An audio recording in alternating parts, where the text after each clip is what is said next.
Oui, bonjour, chers téléspectateurs, chères téléspectatrices de Grenier 77 TV. Les Rabouni est là, les Rabouni est de retour. Je viens aujourd'hui parler du développement, mais le développement dans son ensemble, c'est-à-dire en Afrique. Mais avant d'entamer mon propos, laissez-moi faire un coucou particulier à Tania Gouassid. Donc, Tania Gouassid, là où tu me suis, je te fais un coucou particulier. Voilà, c'est la femme intelligente. Hein. Voilà, nous sommes tous intelligents, donc n'aie pas peur de mots. Voilà, c'est vraiment une dédicace, quoi. Voilà, Tania, voilà. Coucou, voilà, gentiment.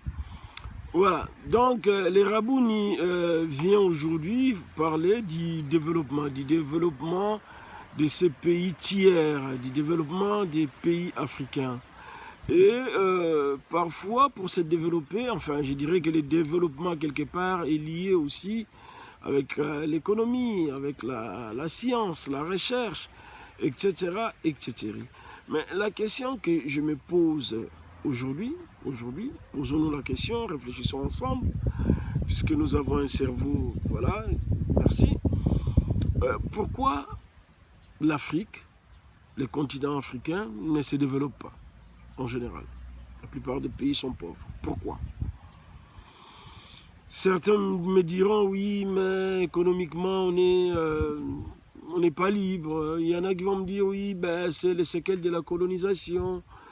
Il y en a qui vont me parler peut-être du côté moral, la corruption, les vols, les éternels présidents, les présidents qui n'aiment pas leur pays, entre guillemets, hein, je n'en sais rien. Je dis bien certains diront, donc chacun trouvera une raison. Peu importe la raison, quelle que soit la raison, mais essayons de réfléchir ensemble. Voilà. Je prendrai toujours, comme je dis, le grenier, c'est le grenier de l'intelligence. Hein. Donc, on va faire une émission, on réfléchit ensemble, et puis chacun prendra ce qui lui plaît. Voilà. Il va aller transposer dans son pays ou au niveau de sa famille. Donc, on n'insulte pas, on ne critique pas. On parle des faits, on parle des constats, on fait un état des lieux, on pose des questions, on cherche à comprendre. Donc voilà un peu les sujets d'aujourd'hui. Donc je disais, pourquoi l'Afrique ne se développe-t-elle pas? Voilà, ça fait des années, la colonisation est terminée, mais elle est là. Voilà, elle ne se développe pas. Hein? Voilà, les pays africains stagnent, n'avancent pas, ne se développent pas comme on le souhaiterait. Et je prendrai toujours l'exemple, comme je voulais dire tout à l'heure, donc de la RDC. Permettez, passez-moi l'expression. Donc, après, ben, cet exemple-là de la RDC pourra servir ou pourrait servir pour l'Angola, pour les Mali, pour les Congo, je ne sais pas, voilà. Donc, pourquoi ces pays-là du tiers, les pays du Sud, les pays africains ne se développent pas? Alors, j'explique un truc. Si aujourd'hui, ces pays-là ont un sous-sol riche, mais on a constaté, nous tous ensemble, on a constaté que la population de ces pays-là vivent pauvrement, n'est-ce pas? Voilà, malgré l'abondance des richesses au niveau du sous-sol. Hein? Des richesses minéralières, des richesses minières, etc., etc. Et j'en passe. Mais la population est toujours pauvre. Il y en a qui vont dire, oui, comme je disais, j'ai évoqué certaines raisons, mais je ne vais pas m'éterniser là-dessus.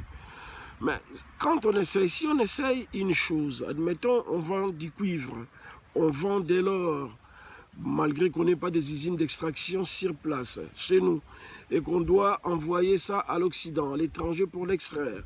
Et puis, bon, la bourse, on ne contrôle pas, c'est eux qui fixent les coûts, d'accord. Mais si on essaye un truc, on essaye une chose, ça ne marche pas. Est-ce qu'on ne pourrait pas essayer autre chose? Par exemple, essayer l'agriculture. J'ai dit sur une vidéo que nous ne créons pas de richesses. Et j'ai cité quelques exemples. Créer des richesses, si je regarde au niveau de la RDC, au niveau du Congo, Kinshasa, il y a plein de Libanais qui ne payent pas de taxes. Hein? Voilà. Si on pouvait déjà récupérer ces taxes-là, c'est de l'argent qui irait renflouer la caisse de l'État. Donc, créons des richesses.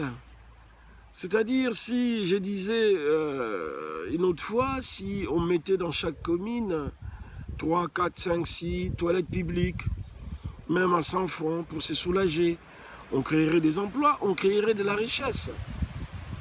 N'est-ce pas? Donc, si on mettait en place des parkings pour les voitures, les parkings payants, ceux qui ont des bagnoles paieraient. Si aujourd'hui, on essayait un peu de régler les problèmes administratifs au Congo, c'est-à-dire quelqu'un aurait besoin des documents, d'une fiche d'état civil, un acte de naissance, une copie intégrale d'acte de naissance, qui irait tranquillement à la commune, et puis la personne paye, voilà, payerait, et puis aurait cet acte-là. C'est de l'argent, c'est une façon de créer aussi des richesses. C'est de l'argent qui irait dans les caisses de l'État. Transformons, prenons le manioc, fabriquons des kouanga, des chikwang, on ramène dans la capitale, de l'intérieur à la capitale. C'est-à-dire, hein, il y a des goyaves, on a plein d'arbres fruitiers, hein, n'est-ce pas? Voilà. Si on pouvait transformer cette matière première-là en jus, en boisson sucrée, n'est-ce pas? Jus naturel. Donc, tout ça, ce serait une façon de créer des richesses. Et si on arrivait à se concentrer sur un secteur d'activité, par exemple l'agriculture, je pense qu'on arriverait à réduire ou à diminuer considérablement la famine au niveau du Congo et en particulier au niveau de la capitale, de Kinshasa, n'est-ce pas? Donc, je pense qu'il y a plusieurs façons de faire. Ne nous contentons pas du sous-sol, de notre sous-sol. Créons d'autres richesses.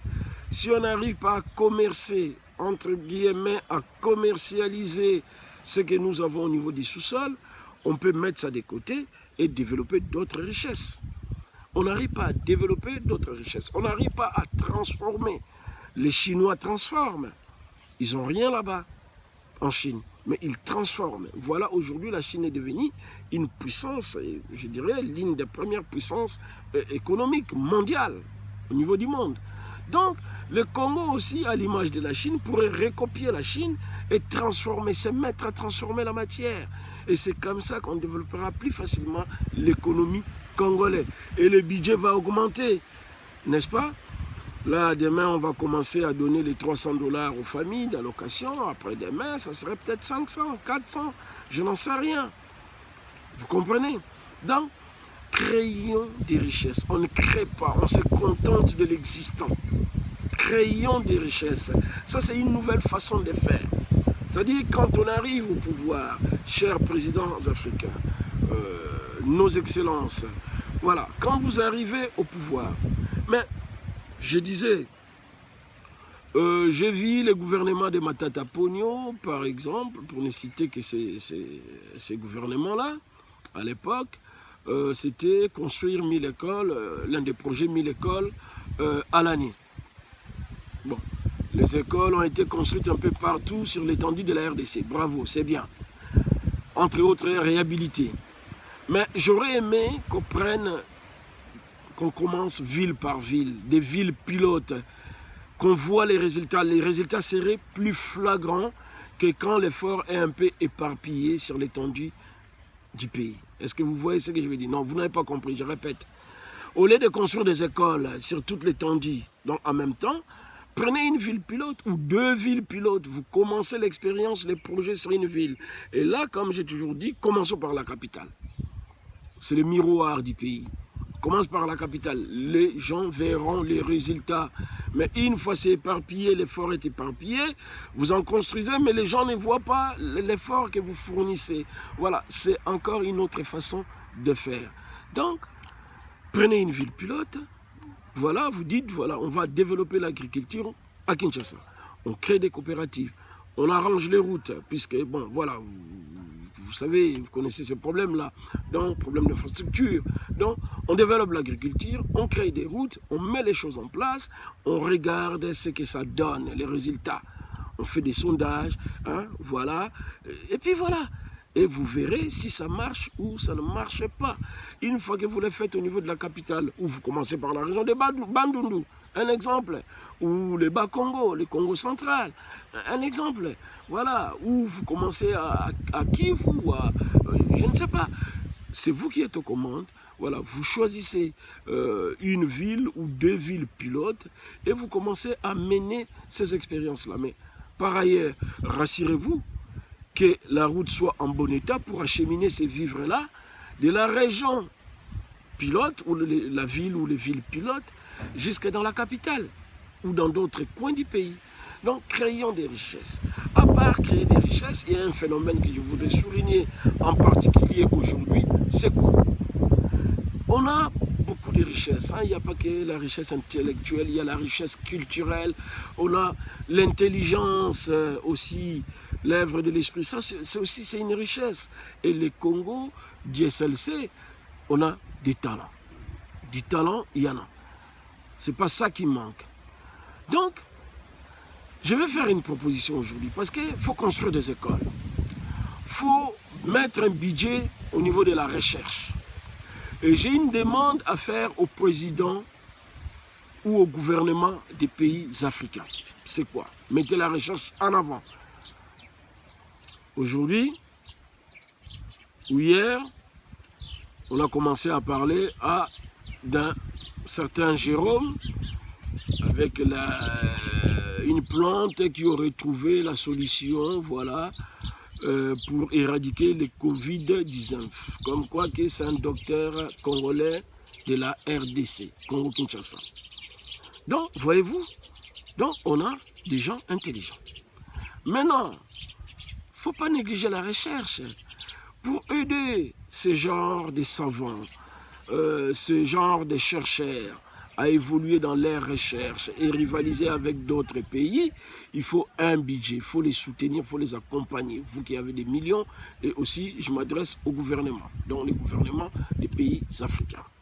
Je vous propose, vous avez abandonné, et à l'occurrence, comme j'ai dit, je prendrai toujours le Congo-Kinshasa en exemple. Vous avez abandonné vos religions, vous avez abandonné en partie votre culture, en partie, je dis bien. Hein, cela vous rappelle un certain président, l'effet maréchal Mobutu, paix à son âme, ou qui a fait des retours à l'authenticité, qui a parlé de la Bakos, qui a fait la zaïrianisation. Je ne dis pas si je suis pour ou je suis contre, mais je suis en train d'argumenter mon propos. Posons-nous la question, pourquoi? C'est-à-dire, il ne faut pas tout copier. Il faut toujours faire un brassage, un mixage. Ce qui est bien chez l'autre, c'est bien de copier, c'est bien de prendre. Mais il faut aussi garder ses propres valeurs. Voilà. C'est-à-dire, un peuple qui n'a pas d'identité, je dirais, ce n'est pas un peuple. Chaque peuple a une histoire, a une identité, a un territoire. Donc, la terre. Vous voyez, chaque peuple a sa culture. Donc, n'abandonnez pas tout. N'est-ce pas? Alors, pourquoi j'ai souligné ça? Je voudrais clôturer cette émission en parlant de la sorcellerie. La sorcellerie, quand on parle des sorciers, chez nous, ici au Congo, on va dire, les sorciers, c'est celui qui fait du mal aux gens, qui tue, qui bouffe les gens. Je parle ça littéralement. Hein? Les sorciers ou la sorcellerie au Congo ou en Afrique, c'est ça. Mais je vais poser une question. Est-ce que c'est une intelligence ou c'est pas une intelligence?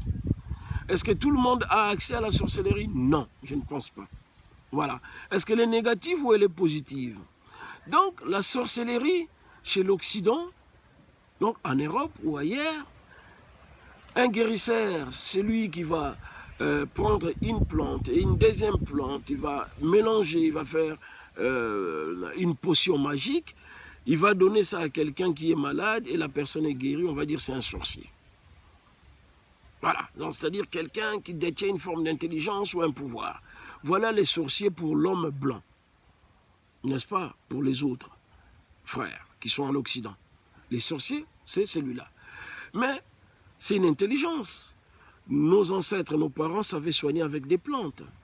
Les Blancs, enfin en Occident, on appelle ça l'homéopathie ou en médecine, soigner avec des plantes.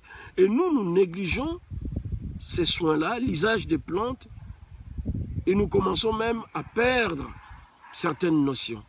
Il est temps de mettre ça en avant. Peut-être ça pourrait aider l'humanité tout entière. Donc l'idée c'est quoi? J'aimerais qu'en Afrique, on va commencer par les Congo-Kinshasa, que les gouvernements ouvrent une université où on associerait les sorciers, donc ceux qui ont l'intelligence, je dirais, traditionnelle, et ceux qui sont partis à l'école passer des doctorats, donc des docteurs, des savants, etc. J'aimerais qu'on fasse une université réservée à ces experts-là, ces décors des métiers, entre guillemets. Donc, chacun va ramener son expertise, celui de la connaissance traditionnelle, de l'intelligence traditionnelle, comme je l'appelle, hein, et l'autre va ramener l'instruction. Ce qu'ils ont appris par A plus B est égal à A carré plus B carré plus 2AB, je ne sais pas. Bref. Donc, ils vont ramener, mettre en commun l'intelligence, l'instruction, je dirais, ce qu'ils ont appris, donc ce qu'on appelle les formatages. Donc, les savants, les docteurs, tout ça, les chercheurs, ils vont ramener ça. Et de l'autre côté, nous aurons les sorciers africains qui vont ramener aussi leurs connaissances. En gros, on va mixer ces savoirs-là. On l'aurait fait depuis, peut-être on aurait créé la Wi-Fi. Et regarde, c'est les autres qui ont créé la Wi-Fi. Mais comment expliquer la télécommande qui communique, d'accord, avec une télé, avec la télévision? Comment expliquer que les téléphones communiquent avec une box, la boîte Internet, par Wi-Fi? Mais c'est pas la sorcellerie, ça? Mais alors, j'ai compris que si c'est comme la sorcellerie, puisque c'est des choses qu'on n'arrive pas à comprendre, donc, c'est une sorcellerie positive. Et en Afrique, nous avons la sorcellerie négative. Donc, il est temps qu'on ait des universités ou des centres de recherche. Je demande solennellement au président africain, n'est-ce pas, de mettre en place ces centres de recherche où on associerait ces chefs coutumiers-là, ces sorciers-là, ces intellectuels, entre guillemets, pas des intellectuels, mais ces universitaires, ces savants, ces formatés, comme je les appelle, donc les formatés d'un côté et les traditionnels de l'autre. Hein? On peut aussi faire d'autres centres de recherche où on prendrait les tradipraticiens, donc ceux qui traitent avec les plantes, n'est-ce pas, qui détiennent un certain pouvoir de leur région, de leur village. On les mettrait, on les associerait avec les docteurs en médecine, donc les médecins, et puis ils vont composer ensemble. Tout ça, c'est une forme d'association pour voir ce que ça pourrait donner comme résultat, et ces résultats-là on pourrait créer une plus-value dans un domaine ou dans les secteurs médicaux. Hein? Ça pourrait créer de la richesse, on pourrait inventer des choses, mais en tout cas, créez-moi une université ou des universités dans toute l'Afrique où on mettrait ensemble les traditionnels, les intellectuels traditionnels, hein, donc les guérisseurs, les machins, les sorciers comme j'appelle, et de l'autre côté, ceux qui ont fait des doctorats, donc que j'appelle les formatés. Docteurs, donc les intellectuels traditionnels et les formatés, les docteurs, les savants, les licenciés, tout ce que vous voulez, les intellectuels, donc les instruits. Et puis, de l'autre côté, on vient rajouter les traditionnels. Voilà ce que je fais. Ma demande officielle, c'est ça. Donc, j'avais dit un coucou particulier à Tania Gouassid, donc un coucou à Noëlla Chibadi, un coucou à Sarah Moukoko, à Molière Kiala, à Guy Laroche, donc Guy Mavouna, un coucou à Brazzaville, à Maître Raymond, c'est un maître électricien, Raymond de Brazza, hein, Zila, voilà, un coucou du côté de Toulouse, voilà, Dijoli, coucou Yamingi, un coucou, voilà, na Vie Ming, donc na Roma, Vie Aaron, coucou Ming Nayo, et puis Vie Cyril na Londres, hein, donc les qui appellent au coucou. Voilà, bon confinement à vous qui êtes en Europe, bon confinement à vous qui êtes ici en Afrique. Voilà, Rabouni vous dit à bientôt sur Grenier 77 TV. Donc à très bientôt, merci.